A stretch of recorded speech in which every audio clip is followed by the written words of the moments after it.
భార్య కమల చేతిలో నగలు పెట్టి కూతురు పెళ్లి బాగా జరిపించమని చెబుతాడు. నేను రాక్షసుడికి మాట ఇచ్చాను, అతనికి ఆహారంగా మారబోతున్నాను, నేను వెళ్ళాలి అని అంటుండగా అప్పుడే పొలం నుండి వస్తున్న అతని కుమారుడు వీరయ్య మాటలన్నీ విన్నాడు. రాక్షసుడి దగ్గరికి వెళ్ళి, మా నాన్నకు బదులుగా నన్ను ఆహారంలా తిను, మా నాన్నను వదిలేయు అని అన్నాడు. వెనుక నుండి వీరయ్య, లేదు లేదు, నా కొడుకుని వదిలేయు, నన్ను తిను అని అన్నాడు. అతని వెనకాలే వచ్చిన వీరయ్య భార్య, నా కొడుకుని భర్తని పోగొట్టుకొని నేను బ్రతకలేను, వాళ్ళని విడిచిపెట్టు, నన్ను తిను అని అన్నది.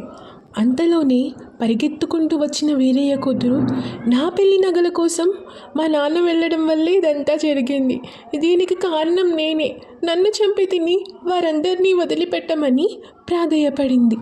వాళ్ళకి ఒకరి